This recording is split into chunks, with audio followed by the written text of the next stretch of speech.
autoridades presentes, poetas que han venido de distintas provincias. Es una alegría volver a encontrarnos en un punto a donde sabemos que nos reciben bien y que existe una tremenda amistad en la cultura, en la poesía y en esto que hace que ese conglomerado de elementos o de cosas extraordinarias nos aproximen siempre y nos sigan aproximando. Queridos alumnos, qué hermoso que estén. A ver, me miran todos los alumnos, a ver, qué lindos alumnos. ¿Van a aplaudir o no van a aplaudir? Gracias.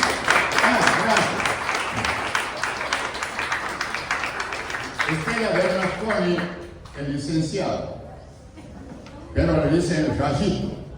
Por lo tanto, vamos a aplaudirla a Rayito de nuevo. Un aplauso, gracias. Bueno, muy bien. Bueno, yo creo que la licenciada aquí ha hablado muy bien sobre un momento de la cultura de Santiago del Estero, que es el momento de la brasa. Ahora, ¿cuándo se inicia la brasa? Exactamente en 1924. Quiere decir, prácticamente son 101 años, o sea, 100 años de este gran movimiento. Pero no es simplemente un número en la fecha, porque se inicia este movimiento de vanguardia en el mundo. ¿Cuál es el mundo conocido en cuanto a referencia de la cultura y sobre todo en poesía? Esto comienza exactamente en ese 1924 en París, Francia.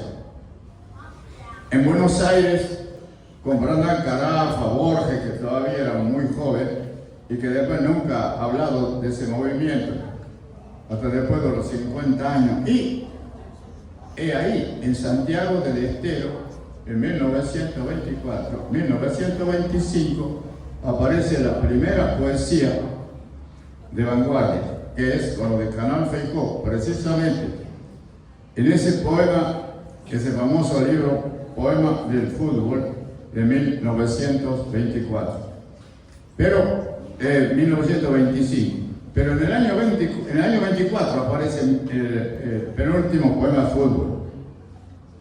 Y en el año 25, la reunión esta famosa que es la brasa, que es el principio en definitiva, porque van a terminar la obra maestra y superior, por cierto, a aquel movimiento de la brasa, la carpa en Tucumán, a donde la integran también 3 santiagueños, Nicandro Pereira, María del Agudo y Fernández Molina, José Fernández Molina, que ha vivido en Salta. Aquí lo tenemos al hombre, al salteño Eduardo Ceballos. Entonces, en ese comienzo importante, el Santiago del Estero, por cierto, ha sido un revuelo. No era posible que aparezca ese tipo de poesía en Santiago del Estero, en el fin del mundo, prácticamente para la cultura. Pero no viene de París, sino viene del Perú, de Trujillo. ¿Y qué había en Trujillo para que estén tan adelantados? Más que en París, estaba César Vallejo. Y todo el grupo aquel que se llamó Grupo Trujillano, ¿a dónde estaban? 2 hombres, hermanos. Uno de esos es Juan Parra del Riego, que empieza publicando para Gradín, un jugador de fútbol, 5 años antes que el libro de Canal Feijó, penúltimo poema del fútbol, es decir, penúltimo polirritmo a Gradín, penúltimo poema del Foteball, no sé cómo se pronunciaba ese, en definitiva que era ahora fútbol. Ese es más o menos la historia, porque sería muy largo el análisis, a la exposición con referencia a algunos detalles. Pero hay una sola cosa más que voy a agregar como detalle, que es por qué el nombre de la brasa. En Santiago del Estero, en la calle San Peña, al 123, vivía Manuel Gómez Carrillo. Ese año 24 se publica Penúltimo Poema Fútbol y 5 médicos, 5 abogados y un médico van a visitarlo al maestro Manuel Gómez Carrillo, pero muy temprano. Pero el maestro siempre estaba preparado como los poetas para atender a los locos estos que se venían tan temprano. Entonces uno de ellos, al entrar en la casa de Gómez Carrillo, ve una alfombra roja, redonda. Cuando entra, parece una brasa. Y se ha puesto a aplaudir y a gritar, la brasa, la brasa. De ahí nace el nombre de la brasa. Eso como anécdota. Pero naturalmente que para aquella época no era muy fácil interpretar la poesía de vanguardia. Por lo tanto, va a pasar muchísimo tiempo hasta que llegan las nuevas generaciones, a donde van inculcando o entrando de a poco el tema de la poesía de vanguardia. Por eso, lo importante en esto no es una exposición simple, porque eso está en los libros, y ha dicho muchas de estas cosas aquí la licenciada. Simplemente voy a demostrarlo con algunas poesías. Puedo decir 4 o 5 poesías, que en definitiva tienen 1 minuto cada uno, o sea que no voy a hablar más de 8 minutos. Así que no se preocupen, no se hagan ningún problema, van a comer tranquilo. Así que vamos a empezar. Entonces,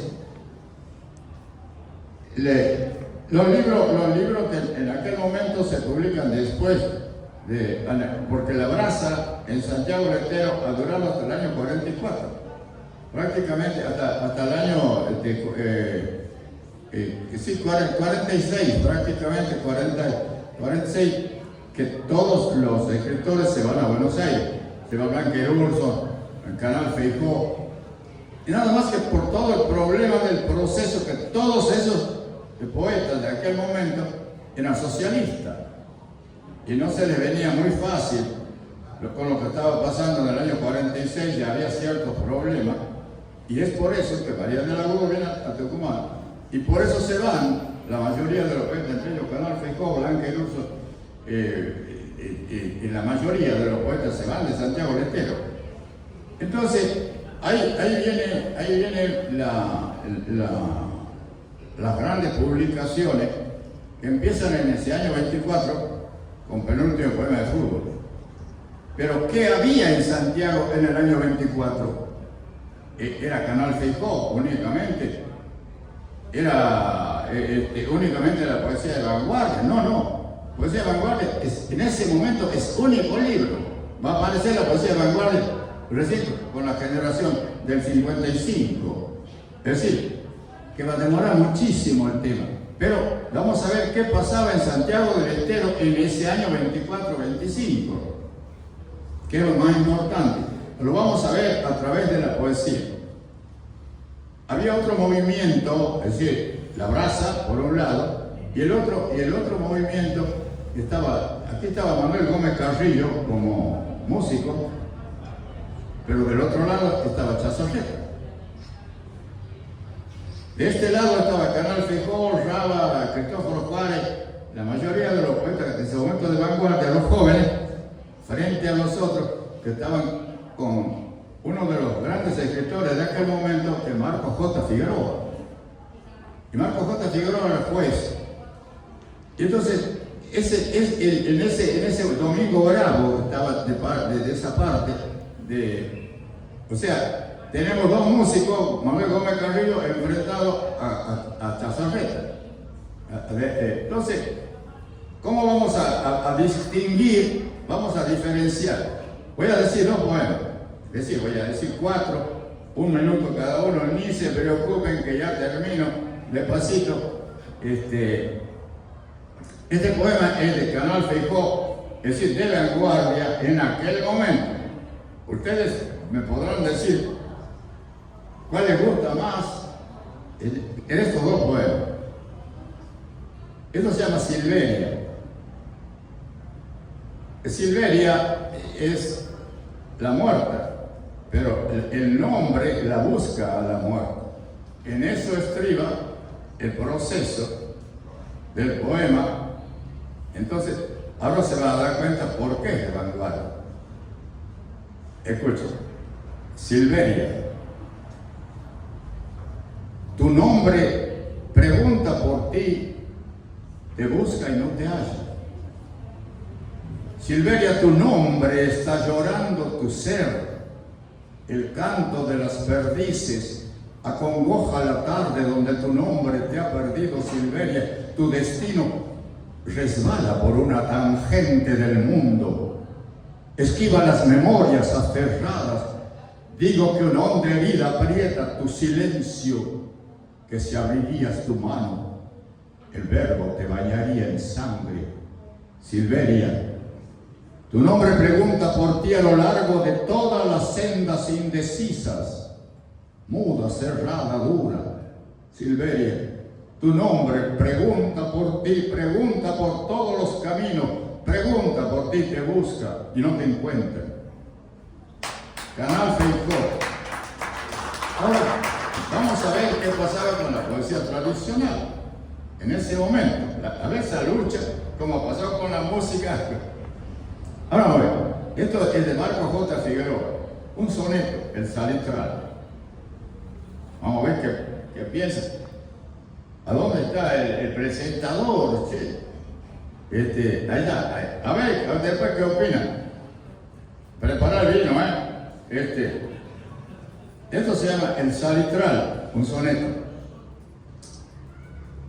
Es un llano que aleja el horizonte, donde el suelo se parte y descascara, donde el jumen rastrea su fronda rara de trecho en trecho sin alzarse el monte. Por allí un arbusto hace un apronte por levantarse en esa angustia vara de aquella soledad intacta, ignara, que el sol requema por no haber trasmonte. El viento cruza la aridez hirsuta de aquella flora enjuta, despojada de pájaros y flores. Solamente un ranchito, allá a lo lejos, pone en la cruel desolación sus dejos, como expresión de amor en los dolores. Marco J. Figueroa.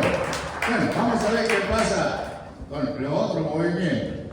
El mismo Marco J. Figueroa ha escrito este poema porque estaba en un mundo telúrico en aquel momento. El folclore había ganado. Se le hacían 400 obras de teatro en la provincia. En esos años, estoy hablando del año 50. Escuchen bien, a 1990 no había teatro, se acabó el teatro, por eso iba cayendo la cultura a través de muchos, porque se hacía un concierto, 2 conciertos, 3 conciertos por año, y después han pasado 10 años donde no se hacía más conciertos. Es decir, las provincias iban marchitándose dentro de la cultura. Y ahora, ¿por qué se mantiene esta fórmula de esta gente de aquel momento? Que estamos hablando de 24 o de 25 hasta de 50. Y eso es el basamento total que tiene Santiago Letero, que después viene, por cierto. Pero también en la novelística, porque Junco de Oro también está en el 48. Por lo tanto, la experiencia literaria más grande lo tenemos en 25 años. Bueno, vamos a ver otro poema, del mismo Marco J. Figueroa. Esto ya. Vamos a volver a lo telúrico, a lo que era la idea en aquel momento de Santiago del Estero. Esto se llama oyendo una vidala. Yo creo que todos sabemos cómo es la vidala. Se oye, bueno, antes de nada, Marcos Costa Figueroa vivía prácticamente cerca de los Salitrales, en Sumampa. Entonces, para cruzar hay por lo menos 50 kilómetros de salitre. Bueno, 20 kilómetros de salitre. Uno ve todo blanco, donde hay jume, por ahí hay pencas y alguna cosa. Entonces, vamos a ver lo que está diciendo ahora en relación, oyendo una vidala. Se oye un aire triste, cantan la vidala. Entre manos hábiles llora una guitarra y con sorda nota da el compás, la caja. Fue un hermoso tiempo cuando la escuchara por la vez primera, una noche cálida, mientras el silencio plácido reinaba. Indecible pena, honda y solitaria. Un cantor plañía por la prenda amada, copla sin consuelo de nativa traza, porque había perdido toda su esperanza. Oh, el cantar venido de la selva intacta, oloroso a flores, de silvestres plantas, tierna vidalita, breve, humilde y casta, del aroma íntimo como aquel que guarda junto a los caminos fresca flor de alaba. En tu ritmo ingenuo dejas añoranzas de la vieja raza, de la muerta raza. Madre santiagueña de fecunda savia, llevan tus cantares miel, dolor y ansia. Cuando lo más hondo de tu entraña canta, sigue el aire triste, cantan la vidala. Entre manos hábiles llora una guitarra y con sorda nota da el compás, la caja. Vamos, me faltan dos, ratito, y terminamos, y que no se preocupe. Bueno, digamos que pasa en ese momento también una escritora de vanguardia, vamos, hay por lo menos Blanca y Durson, hay todo, la Carpa ha tenido muchísimas mujeres, y mujeres hermosas, todas de ojos azules, una española, una francesa y una inglesa, y Canal Fijo andaba del brazo por la calle. Bueno, vamos a ver, siguiendo el orden que podía haber pasado en ese momento en las otras provincias. Vamos a honrar a Salta. A ver, Salta, a ver. Bueno, está bien. Aquí desde Ceballos me mira con cara preocupada. ¿Qué estará por hacer este tipo? Bueno, esto de Manuel J. Castilla, el Barba Castilla. La casa, ¿le parece? Bien, la casa. Ese que va por esa casa muerta y que en la noche por la galería recuerda la tarde en que llovía mientras empuja la pesada puerta. Ese que amanecido con el vino se arrima alucinado a un mandarino y con el corazón lo va tanteando. Ese ya no es, aunque parezca cierto, es un Manuel Castilla que se ha muerto y en esta casa está resucitando.